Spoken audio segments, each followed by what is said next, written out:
Across the globe, a powerful belief holds sway. That pouring public money into the system can cure every economic ailment.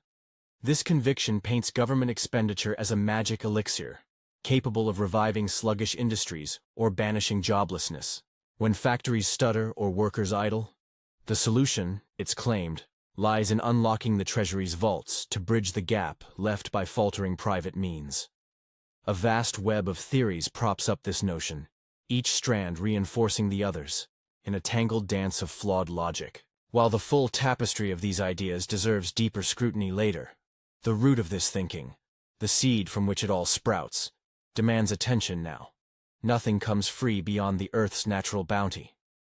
Every gain requires a cost, yet a chorus of self-styled visionaries peddles the dream of abundance without sacrifice.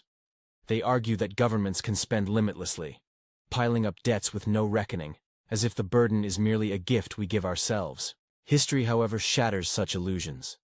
Nations chasing this fantasy have stumbled into ruin, or seen their wealth devoured by runaway prices. The truth is stark. Every public coin spent must ultimately be drawn from taxes. Delaying this reality only magnifies the trouble, and inflation itself is just taxation in a crueler guise. For now, set aside the maze of borrowing and price spirals. Assume instead that every public dollar spent matches a dollar taxed. Viewed through this lens, the supposed wonders of government largesse take on a different hue. Some public spending is vital: roads to travel, courts to uphold justice, defenses to protect.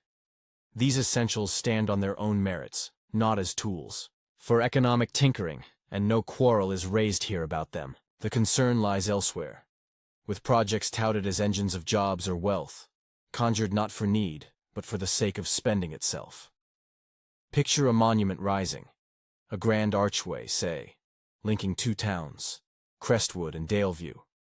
If it answers a pressing call, easing clogged routes or uniting sundered communities, its worth is clear.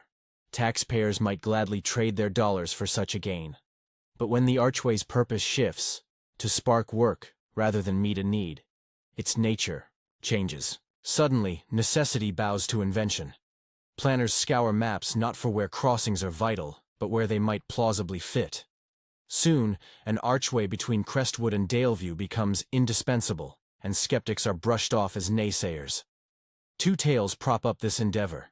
Before it's built, the promise is jobs. Perhaps 300 workers toiling for months, roles that wouldn't otherwise exist. That's the vivid scene. Hammers swinging, progress rising. Yet step back, and a broader view emerges. The archway's $2 million price tag comes from taxes, $2 million that citizens would have spent elsewhere, on homes, tools, or harvests. For every worker it employs, another job fades. Carpenters, weavers, or growers lose out. The gain is an illusion. It's merely a shuffle of labor, not a creation. Then, once the archway stands, gleaming and proud, a second story takes hold.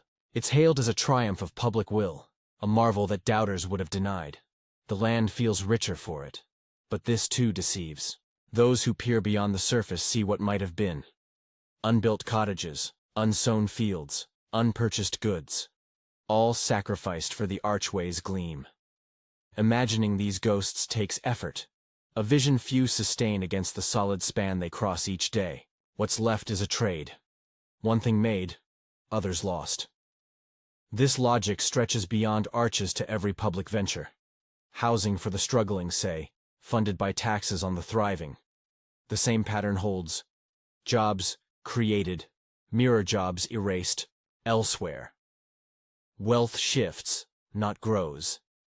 Advocates point to new rooftops and smiling families. But the unseen cost, unmade machines, unfurnished rooms, lingers out of sight. Spreading the burden over years through subsidies changes little. It's still a tax, just stretched thin. Take a colossal effort like the Riverbend Power Project. A towering dam, its turbines humming, lifting a region with factories and light. Its champions call it a feat beyond private reach, a boon to all. Yet the funds for its concrete and steel were siphoned from pockets nationwide. One area prospers, others quietly diminish. The capital it claims, Real resources, not mere notes, could have fueled countless private dreams, from small workshops to new inventions. Instead, it's locked into the dam, a photogenic giant masking a subtler loss. Even the best-loved public schemes, those cheered loudest, follow this rule. When spending aims to put people to work, usefulness fades as a goal. The more lavish the waste, the more hands it occupies, the grander it's deemed. But taxpayers, left to their own devices, would likely coax more value from each dollar, choosing what serves them best, not what fills a bureaucrat's blueprint. Taxes themselves gnaw at progress. Beyond the basics, each levy saps the drive to build and grow. A shopkeeper, taxed heavily on gains but unrelieved in losses, hesitates to expand. A dreamer, facing steep tolls on earnings, shelves bold plans. Capital dwindles before it can spark new ventures. The very woes spending claims to fix, stagnation, idleness, deepen under this weight. Credit, too, bends under public hands. Loans to struggling trades or farms, hailed as lifelines, pull resources from surer bets.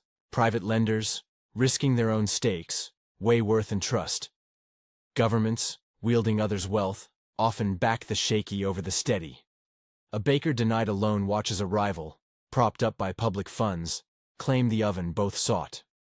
Production doesn't rise, it falters, misdirected. Subsidies echo this tune. Tales of government rescuing faltering firms with cash injections sound heroic, but the money isn't conjured. It's taxed from the strong to prop up the weak. Over time, this drags the whole down, not up. The heart of the matter is focus, spotlighting the scene, the archway, the dam, the jobs, while missing the unseen, the forfeited chances, the quiet losses. Short-term cheers drown out long-term costs. True wealth lies not in spending's flash but in what endures beyond the mirage.